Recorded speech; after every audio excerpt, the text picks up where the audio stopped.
PMO को चेतावनी देनी है। चेतावनी का मतलब सीधा सीधा कहना या तो तुम झूठ बोल रहे हो, देश की जनता झूठ बोल रही है, या तो देश की जनता झूठ बोल रही है या सरकार झूठ बोल रही है, और दूध का दूध और पानी का पानी हो जाएगा। हाथ कंगन को आरसी क्या, पढ़े लिखों को फारसी क्या होगा, सामने आ जाएगा कि कितनी पेंशन आपने कही और कितनी मिल रही है। तो ये है 11 लाख की चेतावनी।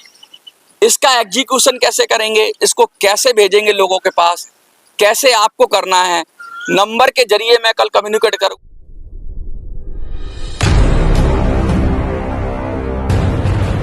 सभी भाइयों को नमस्कार, बुजुर्ग जनों को मेरा प्रणाम, हाथ जोड़कर दिल से, तहे दिल से नमस्कार। कल का जो वीडियो था जिसमें हमने बात करी थी कि 11 लाख की चेतावनी, तो आप सबके मन में विचार तो आया होगा 11 लाख की चेतावनी। तो आज का जो मैं पूरा वीडियो बात करूंगा, एक तो वो बताऊंगा कि 11 लाख की चेतावनी है क्या, हम इसको कैसे कर सकते हैं और घर बैठ के हम इसको कैसे दे सकते हैं प्रधानमंत्री को। लेकिन उस चेतावनी को देने से पहले मैं बहुत सारी चीज़ें आपसे शेयर करना चाहता हूँ, बहुत सारी आपको बातें करना चाहता हूँ, और ऐसी बातें आज मैं दिल से करूँगा। आज का वीडियो आपको पूरा देखना चाहिए मुझे लगता है, और फिर एक सवाल जो आपके मन में उठेगा उसका जवाब आपको अपने आप से ही पूछना चाहिए कि आखिर ऐसा क्यों हो रहा है इन बुजुर्गों के साथ। आज जब हम वीडियो शुरू कर रहे हैं तो सबसे पहले प्रधानमंत्री कार्यालय का जवाब हम सुन लेते हैं। हमने एक धरना किया था 30 जून को, और 30 जून को हमने धरना करने के बाद प्रधानमंत्री जी से सवाल उठाए थे, हमने कुछ फॉर्म भरकर भेजे थे प्रधानमंत्री जी के पास। तो पीएमओ ने क्या रिप्लाई दिया है पहले मैं वो पढ़ के बता देता हूँ आपको, जिससे आपको पता चल जाए कि पीएमओ ने हमारे धरने पर क्या संज्ञान लिया है। फिर मैं कुछ सवाल उठाऊंगा उस पर, और फिर मैं आपसे बात करूंगा, फिर हम बात करेंगे 11 लाख की चेतावनी। तो 11 लाख की चेतावनी की बात हम अंत में करेंगे, बिल्कुल अंत में। और उससे पहले हम ये बता दें कि अब तक हुआ क्या, जो हमने 30 जून को धरना दिया उसका परिणाम क्या निकला। एक तरीके से ये हमें एक हिंट मिल रहा है, एक तरीका मिल रहा है, हमें कैसे आगे बढ़ना है उसकी एक सूचना मिल रही है। और ये सूचना हमें और आपको जानकर समझकर सही रणनीति बनाने की ज़रूरत है, क्योंकि मुझे ऐसा लगता है कि बहुत लोग अब तक हम लोगों को, जो लीडरशिप थी वो हम लोगों को किसी गलत दिशा में ले जा रहे थे। हम लोगों को सही इन्फॉर्मेशन मिल नहीं रही थी। मैं यूट्यूब पर देखता हूँ, रोज़ वीडियो बनाते हैं कि आज पेंशन मिल गई, आज मुख्यमंत्री से मिल गए, आज प्रधानमंत्री से मिल लिए, आज हम सांसद से मिल लिए, आज हम श्रम मंत्री से मिल लिए, आज हम वित्त मंत्री से मिल लिए। इस तरह के फ़ोटो डालकर और फोटो चमकाकर जो इन्फॉर्मेशन दी जाती है, उस इन्फॉर्मेशन से क्या वो सचमुच सही जानकारी दी जा रही है, क्या वो सही में आपको दिखाया जा रहा है, क्या आपको सही पिक्चर दिखाई जा रही है। असली पिक्चर आज मैं दिखाऊंगा, और जब असली पिक्चर आपको सामने होगी तो आप सही निर्णय भी कर पाओगे और सही डिसीजन ले पाओगे और रास्ता सही पकड़ पाओगे। कहीं ऐसा ना हो कि हमारे पेंशनर्स की जो एनर्जी है वो गलत दिशा में चली जाए, जैसा कि 10 साल से लगातार होता जा रहा है। जबकि क्लियर कट प्रधानमंत्री कार्यालय से बोला जा रहा है, उसके बाद भी हम अगर अपने लोगों को गलत तरीके से रख रहे हैं और गलत दिशा में रख रहे हैं, तो कहीं ना कहीं ये बहुत बड़ी चूक है, और ये बुजुर्गों के साथ छल है। और ऐसा छल मैं कतई नहीं कर सकता, इसलिए शब्द तू शब्द, वाक्य तू वाक्य, मतलब वाक्य से वाक्य मैं एकदम पढ़ूंगा, और पढ़ने के बाद मैं एक एक लाइन को कोट करूंगा, और उसके बाद मैं 11 लाख की चेतावनी बताऊंगा कि कैसे हम इन सब से, सत्ता से, राजनीतिज्ञों से, सिस्टम से और सरकार से टकराकर अपना हक ले सकते हैं। 11 लाख की चेतावनी। तो ये सब शुरू करने से पहले मैं कहता हूं कि अब प्रधानमंत्री कार्यालय पीजी पोर्टल के अनुसार जो जवाब मिला है उसमें क्या जवाब है। न्यूनतम पेंशन से वृद्धि के संबंध में ये सूचित किया जाता है कि कर्मचारी पेंशन योजना 1995 एक स्वपोषित योजना है, वित्त पोषित योजना। कहने का मतलब ये है कि प्रधानमंत्री कार्यालय कह रहा है कि भैया ये योजना हमारी नहीं है, ये योजना सरकारी नहीं है, ये तो तुमने ही पैसा जमा किया है और ये तुम्हारी योजना है। मोटी मोटी बात इस लाइन की ये, ठीक है। तो ये कह रहे हैं कि स्वपोषित वित्त योजना है, जिसमें नियोक्ता द्वारा वेतन का 8.33% और केंद्र सरकार द्वारा वेतन का 1.16% अंशदान दिया जाता है। अब ये कह रहे हैं कि जो एम्प्लॉयर है वो दे रहा है 8.33% और जो सरकार है वो दे रही है 1.16%, यानी कि स्वयं से वित्त पोषित योजना है और सरकार इसमें अंशदान कर रही है 1% का, यानी 1% पैसा दे रही है। टोटल मिला के 9.5% के करीब ये जा रहा है, तो 9.5% टोटल बनाया है इन्होंने, ठीक है। योजना के अंतर्गत सभी लाभों का भुगतान इस संग्रह से किया जाता है की निधि का वार्षिक मूल्यांकन किया जाता है। मतलब सभी भुगतान यानी जो खर्चे हैं ना पेंशन फंड के, वो सिर्फ इसी पूंजी से किया जाता है। जो आपने पैसा जमा किया है उसी से वो पैसा देंगे। तो आपने जो पैसा जमा किया है उसी से भुगतान होगा, सरकार का इसमें कोई लेना देना है नहीं, ये कह रहे हैं साहब। ठीक है, उसके बाद क्या कह रहे हैं कि यदि निधि की स्थिति अनुमति देती है तो अतिरिक्त राहत का भी भुगतान किया जाता है। यानी आपका अगर पैसा ज़्यादा होगा तो आपको ज़्यादा पेंशन मिलेगी, ज़्यादा भुगतान किया जाएगा। यानी कि अगर आपका पैसा कम होगा तो कम भुगतान होगा, ज़्यादा होगा तो ज़्यादा। यानी साफ साफ कह रहे हैं कि भैया तुमने जो जमा किया उसी पे हम तुम्हें पैसा देंगे। ये सरकार कह रही है, पीएमओ कह रहा है। ध्यान से सुनना, मेरे सवाल भी फिर इसके बाद आएंगे। अब इन्होंने ये अपना पल्ला झाड़ लिया यहाँ तक। अब कहते हैं कि अतिरिक्त राहत तब मिलेगी जब आप ज़्यादा पैसा जमा हो जाएगा। ये बात आपकी हो गई। यदि निधि किसी स्थिति में अनुमति देती है तो अतिरिक्त भुगतान किया जाएगा, ये तो मैंने पढ़ दिया। वर्ष 2000 से 2015 को छोड़कर निधि घाटे में चली गई है। यानी 2000 से 2024 साल के अंदर जो पैसा है पेंशन फंड का वो घाटे में कह रही है सरकार। भैया कौन से पेट में चला गया पैसा, सवाल मेरा है। घाटे में चली गई तो योजना को 2000 में ही क्यों नहीं बंद कर दिया गया? कोई भी घाटे में जाती हुई कंपनी, कोई भी घाटे में जाती हुई दिवालिया पे क्या कोई पैसा लोगों का वेस्ट करना चाहिए? 7 करोड़ लोग देश के इसमें अंशदान अभी भी कर रहे हैं और ये योजना घाटे में जा रही है। तो भैया क्यों ले रहे हो पैसा? क्यों 7 करोड़ लोगों से पैसा लिया जा रहा है? मुझे ये समझ में नहीं आ रहा। यानी कि 7 करोड़ लोगों के साथ ये छल हो रहा है। अगर कोई घाटे में जाने वाले उपक्रम में उनका पैसा जा रहा है तो, और वो पैसा भी, सुनिए मेरी इसी लाइन पे मैं थोड़ा सा और विस्तार से बात करना चाहूँगा। सपोज करिए कि एक दुकान है और उसमें मैंने इन्वेस्ट किया और मुझे पता है वो दुकान घाटे में जा रही है, और जो दुकान का मालिक है वो कह रहा है ये तेरी जिम्मेदारी है, तू पैसा कर रहा है, मैं तेरी दुकान में घाटा हो रहा है 25 साल से 24 साल से, तो तू घाटे में भी तू पैसा देता रहे। तो भैया क्यों ले रहे हो लोगों का पैसा, करोड़ों लोगों का पैसा? क्योंकि सरकार ने तो पल्ला झाड़ रखा है कि ये स्वपोषित वित्तीय योजना है। यानी अगर घाटे में जा रही है तो सरकार इसमें, घाटे में जाने का मतलब है कि सरकार इसमें कुछ भी मदद नहीं करेगी, कुछ भी पैसा नहीं देगी। तो जब कुछ भी पैसा नहीं देगी तो भैया तुम क्यों पैसा ले रहे हो? तो सरकार से मेरा ये पूछना है कि भैया जब ये घाटे में जा रहा है, जब ये घाटे में जा रही है योजना, तो आप लोग 7 करोड़ लोगों से अंशदान क्यों ले रहे हैं? क्योंकि आपने तो सीधा भी पल्ला झाड़ रखा है। ईपीएफओ, सरकार छोड़ो, ईपीएफओ क्यों ले रहा है पैसा? अगर ईपीएफओ की 2015 को छोड़कर अब तक घाटे में, तो ईपीएफओ पैसा क्यों ले रहा है? क्या ये 7 करोड़ लोगों के साथ छल नहीं है? क्या उनके पैसे के साथ ये चीटिंग नहीं है?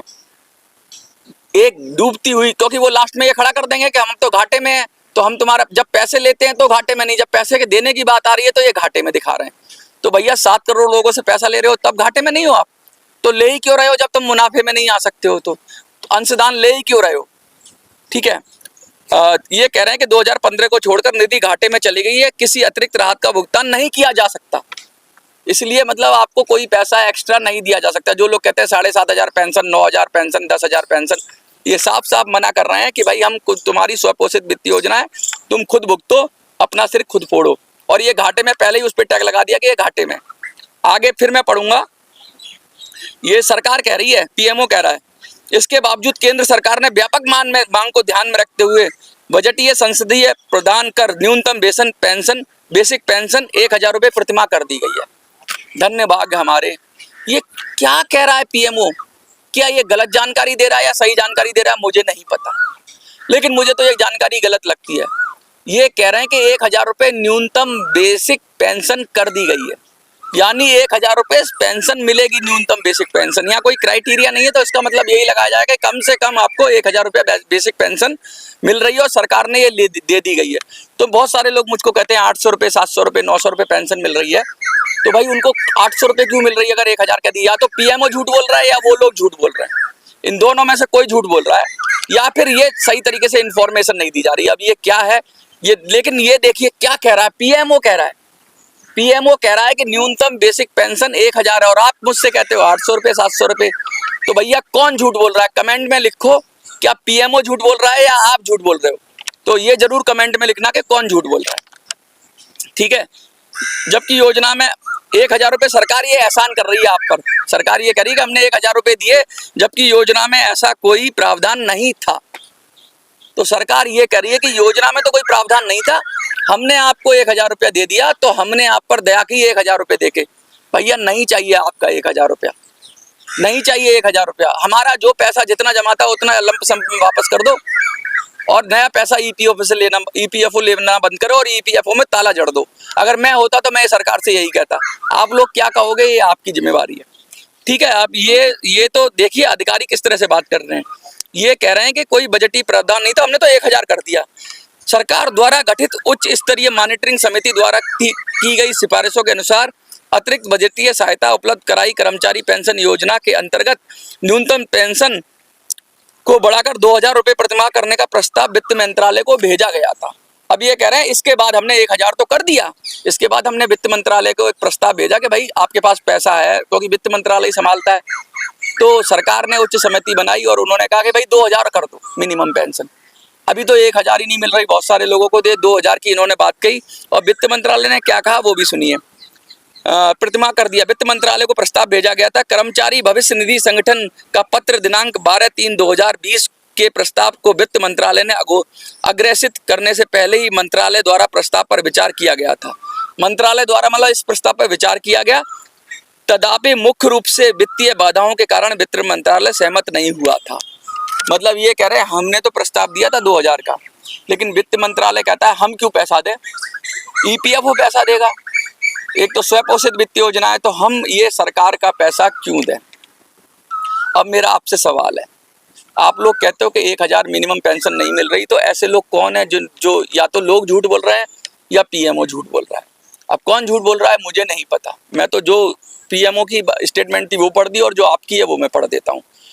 अब ये बात हो गई पीएमओ की। मेरा एक सवाल, मेरा एक प्रश्न है, ये जब गैर सरकारी योजना है, स्वपोषित वित्त योजना है और सरकार कह रही है कि ये घाटे की योजना है, तो सरकार ने क्यों इतने लाखों लोगों का पैसा बर्बाद कर रही है, करोड़ों लोगों का, 7 करोड़ लोगों का पैसा ऐसी योजना में क्यों लगवा रही है जो योजना घाटे में है और जिससे पूरी जिंदगी में। अब इसमें वो सरकार तो कहेगी कि नियोक्ता देता है पैसा, नियोक्ता यानी एम्प्लॉयर दे रहा है पैसा।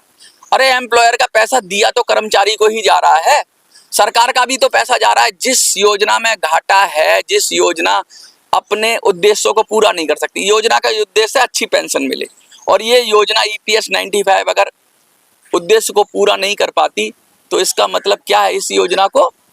मेरी समझ से तो अगर मैं सरकार में होऊंगा तो लोगों के पैसे वेस्ट नहीं करूंगा, उसे तुरंत प्रभाव से बंद करके लोगों को कंपनसेट करके उनका पैसा उनको वापस करके, जिनका जितना पैसा जमा हुआ है उनको दे दो।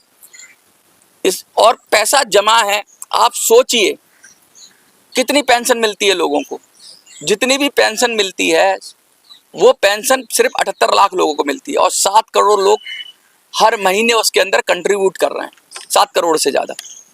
और कंट्रीब्यूशन 10% आ रहा है, तो यानी कि अब जो कंट्रीब्यूशन आ रहा होगा बहुत ज़्यादा आ रहा होगा। और पेंशन तो ये बहुत कम दे रहे हैं, 1800-700 रुपये, तो कहाँ से घाटे में हो गए भाई। इसका कौन जांच करेगा, इसकी इस घाटे का पैमाना क्या है। क्या ये स्वयं लिखित घाटा है, किन मदों में पेंशन का पैसा खर्च हुआ, पेंशन के पैसे का कर क्या रहे हैं, और क्या पेंशन का पैसा था ही नहीं। अब मैं एक और बात पूछना चाहता हूं आपसे, आप तो सभी सज्जन हैं, बुजुर्ग हैं। आपने 2000 में, सन 2000 में 10 रुपये के अंदर या 100 रुपये के अंदर जो सामान खरीदते थे, आप 100 रुपये के अंदर, अगर सन 2000 में मैं बैठा होता इस समय और मैं 100 रुपये का जो सामान खरीदता था, जितना सामान 100 रुपये में आ जाता था, क्या आज वो 100 रुपये में आ जाएगा 2024 में। आज उस समय के 100 रुपये आज अपने आप आज के 1000 रुपये कम से कम बराबर हो गए होंगे, क्योंकि पैसे का अवमूल्यन होता है और महंगाई की दर बढ़ती है। तो जो हमारा पैसा 1 रुपया भी जमा है तो उसकी कीमत आज के दृष्टिकोण से देखी जानी चाहिए, ना कि वो पैसा। अगर सरकार कहती है कि तुमने तो पूरे जीवन में 500 रुपया 1000 रुपया जमा किया, तो भैया हमने 1982 1995 में 1996 में 1997 में जो पैसा दिया उसकी वैल्यूएशन करो, आज के वैल्यूएशन क्या होगी। मैं कहता हूं हमेशा सरकार की व्यवस्था, जो पैसे की व्यवस्था है, चीटिंग की व्यवस्था है। मैं क्यों कहता हूं, देखिए आप कोई प्रॉपर्टी खरीदते हो, उसमें इन्वेस्ट करते हो, उसमें पैसा बढ़ेगा, आपका अक्सर बढ़ता है। सोना खरीदते हो उसमें भी बढ़ता है, कोई दुकान खरीदते हो उसमें भी बढ़ता है। किसी भी चीज़ में आप इन्वेस्ट करते हो जो जो सस्टेनेबल है उसमें आपका पैसा बढ़ेगा। अगर सरकार के नोट में इन्वेस्ट करते हो, नोट का मतलब आपने 500 की एक गड्डी रख ली आज, तो आज उस 500 की गड्डी से आप जितना खरीद सकते हो उतना आने वाले 5 या 10 सालों में उतने पैसे से खरीद नहीं सकते। 500 की कीमत यानी आपके जो नोट की कीमत है सरकार अपने आप ही कम करती चली जाती है, जो महंगाई के मायने में, अभिमूल्यन के मामले में, किसी भी मामले में, यानी आपने जो पैसा उस समय जो ताकत थी पैसे की वो अब ताकत नहीं है, तो इसकी भरपाई कौन करेगा? पैसा तो सरकार के पास है, इसीलिए सरकार उस पर इंटरेस्ट देती है। लेकिन अगर इंटरेस्ट से भी ज़्यादा महंगाई हो जाएगी तो क्या होगा? तो मेरा तो कहना ये है कि जब ये घाटे का ही सौदा है कि आपके पैसे का ब्याज तो छोड़िए, आपका पैसा ही उतनी वैल्यू नहीं मिल पा रही है जितनी वैल्यू 2000 में जमा करके थी, तो ये पेंशन की योजना का करेंगे क्या हम? इस ईपीएफओ का करेंगे क्या? इसका क्या हम अचार डालेंगे? ये तो पूरी तरह से फेल्ड व्यवस्था है, ये तो पूरी तरह से चीटिंग की व्यवस्था है। अच्छा, सरकार क्या करती है? सरकार देखो यहाँ तो ईपीएफओ तो पल्ला झाड़ रही है या स्वतः पोषित योजना कह रही है, लेकिन सरकार अपने कर्मचारियों के साथ ऐसा नहीं करती। सरकार अपने कर्मचारियों के साथ चीटिंग नहीं, अपने कर्मचारी मैं कह रहा हूँ जो सरकारी नौकर होते हैं उनको डीए भी देगी, उनको हर 5 साल में उनको कुछ सिफारिशें भी आ जाएंगी, उनका वेतन भी महंगाई के अनुसार बढ़ेगा, उनको शायद महंगाई भत्ता जो आप बोलते हो वो सब चीजें, इंक्रीमेंट भी मिलेगा उनकी पेंशन में। तो उनकी पेंशन तो तुम 20,000 देने को तैयार हो सरकारी नौकरों की, और यहाँ पर 800 रुपये कहते हो और ये कहते हो कि स्वपोषित योजना है। तो ये भैया देश में दोहरी व्यवस्था क्यों है? इसी तरह नेता अपनी पेंशन तो 4 गुनी ले लें, 4 पेंशन ले लें, 6 पेंशन ले लें, मोटा मोटा नेता खा जाएं, बाकी उनके डीएम सीएम ये अधिकारी खा जाएं, और जो बचे तो उनके एम्प्लॉय खा जाएं। यहाँ तक कि चपरासी की भी तनख्वाह, सरकारी चपरासी हो गया तो वो भी 20,000 25,000 पेंशन ड्रॉ कर रहा है। और आप लोग अधिकारी, आप लोग बड़े बड़े इंजीनियर, बड़े बड़े मतलब पदों से रिटायर होने वाले लोग हो आप लोग, और आपको क्या दे रहे हैं? 1000 रुपये, 1200 रुपये, 1500 रुपये, 2000 रुपये। तो ये की व्यवस्था क्या है? ये व्यवस्था सीधी सीधी कह रही है कि सरकार पर भरोसा मत करो, सरकार की किसी योजना पर भरोसा मत करो। सरकार 1% डाल रही है जो अंशदान अपना, 1 पॉइंट कितना है जो सरकार कह रही है कि हम तो तुमको दे रहे हैं, हम तो तुमको 1.16% अंशदान दे रहे हैं। भैया तुम्हारा अंशदान नहीं चाहिए, ऐसा अंशदान नहीं चाहिए। सरकार का पैसा क्या मिला? नियोक्ता के पैसा से हमारा पेंशन भी डूब गई, हमारी पेंशन भी डूब गई। तो ये हो रहा है देश के अंदर, और इसको हम कहते हैं संस्थागत तरीके से, ये अनियमितता नहीं कहूंगा मैं ऐसे, अगर अनियमितता होती तो मैं मान लेता कि ईपीओ की गड़बड़ी है। इसके अंदर सीधी सीधी तरीके से, संगठित तरीके से, सिस्टमैटिक तरीके से लोगों को बेवकूफ बनाना है और लोगों के पैसे को हड़प कर जाना है ईपीएफओ के माध्यम से। और जब एक चीज घाटे में है, पैसे का, भाई पैसे का मैनेजमेंट आप कर रहे हो, पैसे का सब कुछ कर रहे हो, लेने की बारी आती है तब तो तुम बराबर लेने को तैयार रहते हो। पैसा 7 करोड़ 8 करोड़ लोगों से ले रहे हो, देने की बारी आती है तो तुम कह देते हो घाटे में, तो भैया लेना ही बंद करो। अच्छा, अब मैं सबसे पहले तो ये तो बहुत सारी बात हो गई, क्योंकि और भी मेरे बात करने की बहुत सारी मेरे को करने की बात आती है, क्योंकि मैं बड़े दिल से बोलता हूँ, बात करता हूँ। तो मोटी मोटी बात तो ये आ रही है कि सरकार की नीयत में खोट है, सरकार की नीयत में खोट है। ये एक सरकार की बात नहीं कर रहा मैं, मोदी सरकार की बात नहीं कर रहा। कुछ लोग मोदी को विरोधी कहेंगे। ये ईपीएफओ अभी से नहीं चल रहा है, 1995 से चल रहा है, और ईपीएफओ तो पहले से होगा, 1995 से योजना चल रही है। तो ये योजना ही बनाई गई थी कि कैसे आपके पैसे से, आपसे पैसा जमा कराया जाए और उसको किस तरीके से उसका बंदरबाट हो। मुझे तो ऐसा लगता है साफ साफ, जब ये 2000 से घाटे में ही चल रही है योजना, सन 2000 से, तो ऐसी योजना के अंदर क्यों लोगों का पैसा लगवाया जा रहा है? घाटे की कंपनी में कोई पैसा नहीं लगाता। यहाँ तक कि शेयर मार्केट में भी जिसके शेयर ऊपर चढ़ते हैं उसी पर लोग पैसा लगाने की सोचते हैं, जो डूबता है वो और ही डूबता चला जाता है। और सरकार जब हाथी खड़े कर रही है कि ये स्वयं वित्त पोषित योजना है, तो क्यों सरकार या ये ईपीएफओ लगातार पैसा लिया जा रहा है, और ऐसे ईपीएफओ को क्यों जोड़ा गया है, और क्या लाइसेंस मिला है लोगों को लूटने का? क्या इसको, ये बहुत संगीन विषय है। अब आते हैं 11 लाख की चेतावनी। सबसे पहले तो मैं आपको कहूंगा कि 11 लाख कोई रुपया नहीं है, 11 लाख कोई पैसा नहीं है। 11 लाख की चेतावनी से पहले मैं ये कहना चाहूँगा कि देखिए, एक और बात मैं कहना चाहूँगा, बहुत सारी आज बात करने का मन है मेरा आपसे, और मैं कहना देखिए, कम से कम 2000 लोगों ने कमेंट में यस किया है और 30 से 40 हज़ार लोगों ने देखा है। व्हाट्सएप पे मिला के, अलग अलग चैनलों पे मिलाकर 2000 के करीब मेरे पास यस आए हैं। तो मुझे 2000 लोगों ने तो ये प्रथम दृष्टया तो ऐसा लगता है कि 50,000 लोग देख रहे हैं वीडियो को और 2000 लोगों को ही पेंशन चाहिए। तो भैया ये आपकी प्रॉब्लम है कि भाई 2000 लोगों को पेंशन चाहिए तो फिर छोड़ दो, फिर नहीं मिलेगी। जब तक कि 78 लाख लोगों को के 78 लाख लोग तैयार नहीं होंगे, एक बात पे सहमत नहीं होंगे, नहीं मिलेगी। आपने 50,000 लोगों ने देखा और उसको देखने के बाद 2000 लोग ही कमेंट में आए, तो फिर मैंने कहा ऐसा तो हो नहीं सकता यार कि कोई अगर वीडियो देखे और उसको अच्छा ना लगे, उसको पसंद ना आए, कमेंट क्यों नहीं कर रहा है। फिर मुझे असली वजह पता चली कि कमेंट क्यों नहीं हो रहे हैं। अब मैं वो उस वजह से आपका शेयर करना चाहता हूँ। ज़्यादातर हम लोग बुजुर्ग लोग हैं, बहुत सारे लोगों को तो यूट्यूब चलाना ही नहीं आता, कमेंट करना तो दूर छोड़िए। लेकिन उसके बाद भी मेरे को कई फ़ोन आए, रात से फ़ोन आ रहे हैं मेरे पास कि मनोज भाई हम कमेंट नहीं कर पा रहे हैं चैनल्स पे। तो भैया मैं बता दूं, कमेंट करने का अधिकार तब मिलता है आपको किसी भी चैनल पे जब यूट्यूब पे आप लॉगिन करते हो अपनी किसी आईडी से, अपनी किसी मेल से। अक्सर क्या होता है यूट्यूब पे दो तरीके से आप वीडियो देख सकते हो।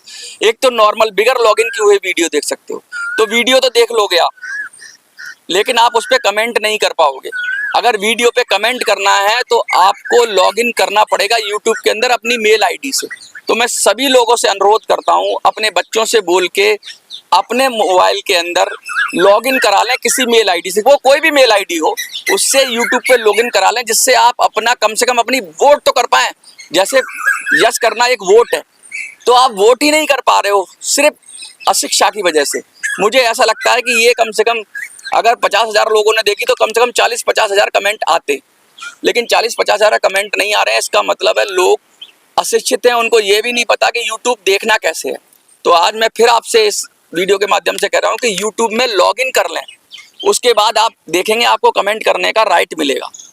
क्योंकि गेस्ट जो होते हैं यूट्यूब पर जो सिर्फ वीडियो देख सकते हैं, उन्हें कमेंट करने का अधिकार नहीं होता है। तो आप जो यूट्यूब में मेल आईडी से लॉगिन करिए, चाहे अपने बच्चे की से, चाहे किसी की मेल आईडी से। फ़ोन तो बिगर मेल आईडी के चलता ही नहीं है, तो उसी मेल आईडी से यूट्यूब भी चलाइए, कहने का मतलब ये है। और उसको फिर यूट्यूब से वीडियो देखिए, फिर आप कमेंट करिए, तो बहुत ही आप कमेंट कर पाओगे। तो मुझे ये लगा कि ये कम कमेंट आने की वजह ये है, तो मैंने ये वजह आपसे शेयर कर दी। अब आपको हम करते हैं 11 लाख की योजना के बारे में।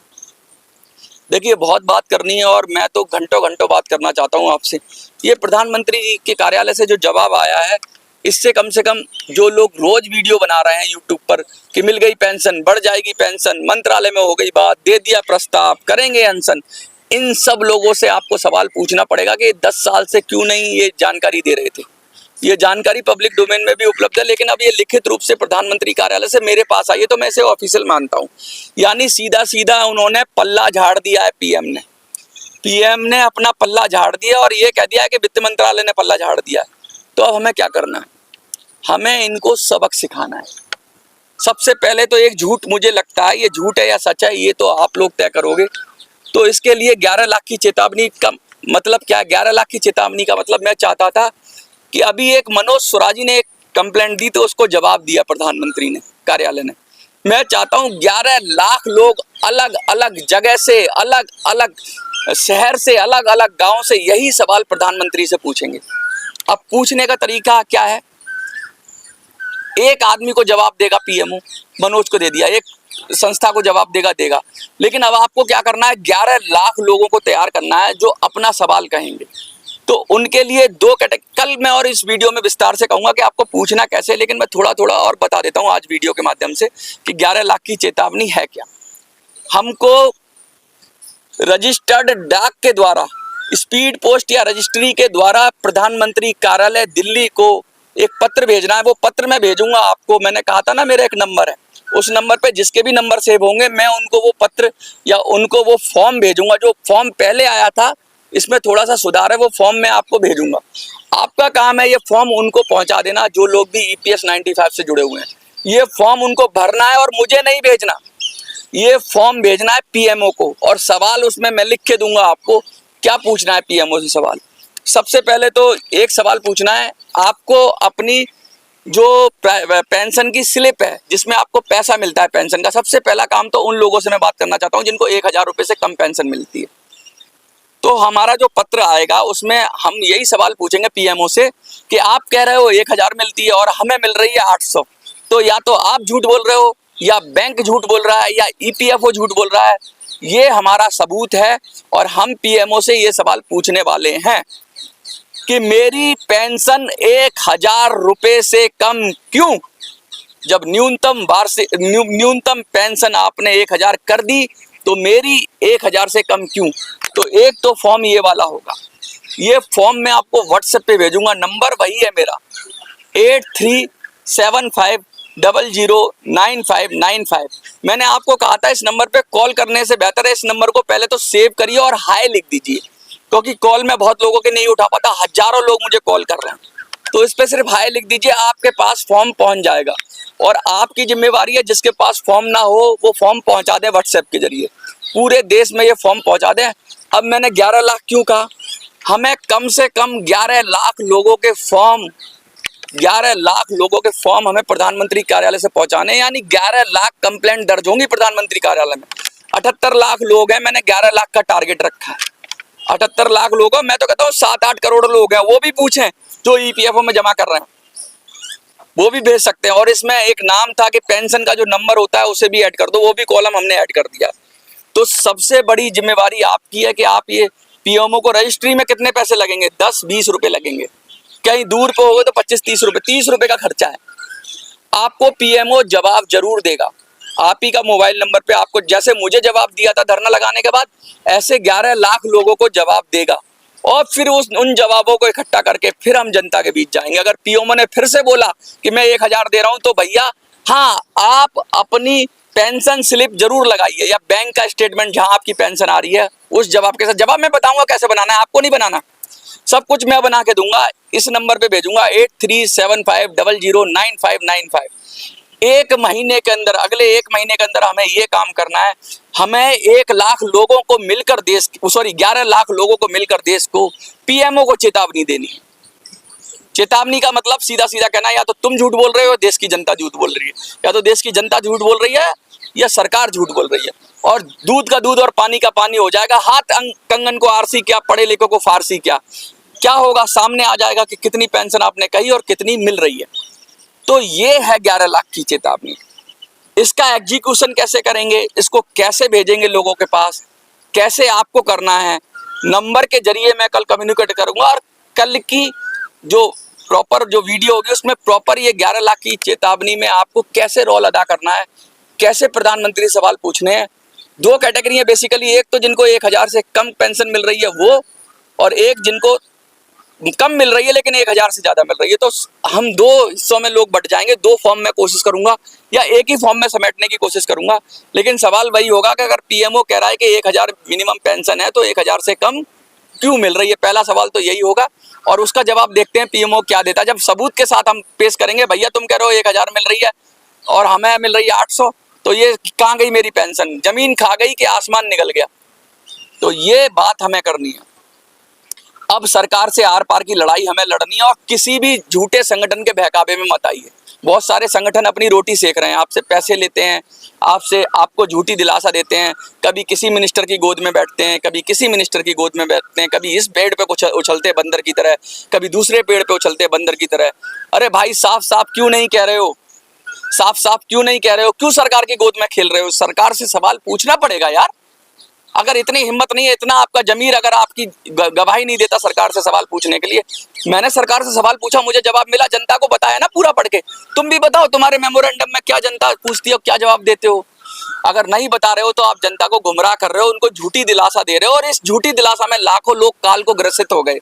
मैं तो कभी नहीं चाहूंगा कि मेरे झूठे वादे पे कोई आदमी आशा, क्योंकि किसी को झूठी आस देना नहीं चाहिए, किसी को सच्ची आस देनी चाहिए। मैं तो साफ कहना, सुखी रहना, स्पष्ट बोलता हूं। और आज आप सब लोगों से स्पष्ट बोल रहा हूं, सीधा ठोक के बोल रहा हूं कि हम सवाल पूछेंगे और 11 लाख की चेतावनी देंगे। एक अब तक क्या था कि कोई संस्था देती थी चेतावनी, आम लोगों ने सवाल नहीं पूछा था। आम लोगों की ताकत बहुत तगड़ी मजबूत ताकत होती है। जब संस्थाएं पूछती हैं तो सरकार मैनेज कर लेती है, कोई 4-5 पदाधिकारी होंगे उनको मैनेज कर लेगी, उनको कुछ दे देगी, पद दे देगी, वो मैनेज हो जाएंगे। लेकिन जब देश की जनता सवाल पूछ लेगी ना, तो कोई सरकार जनता को मैनेज नहीं कर सकती कि कितने किसको क्या क्या देंगे, किस किस को पटाएंगे। 11 लाख लोगों को मैं खड़ा करना चाहता हूँ सरकार के सामने और सवाल पूछने की हिम्मत देना चाहता हूँ। आप में अगर हिम्मत है तो मेरे साथ जुड़ना और लॉग इन कर लेना और तब वीडियो देखना और कमेंट जरूर करना, क्या हमें सरकार को 11 लाख की चेतावनी देनी चाहिए? अगर देनी चाहिए तो यस कर देना। कल बताऊंगा कि कैसे, कहां, क्या करना है फॉर्म के साथ। देखते रहिए मिनी संसद।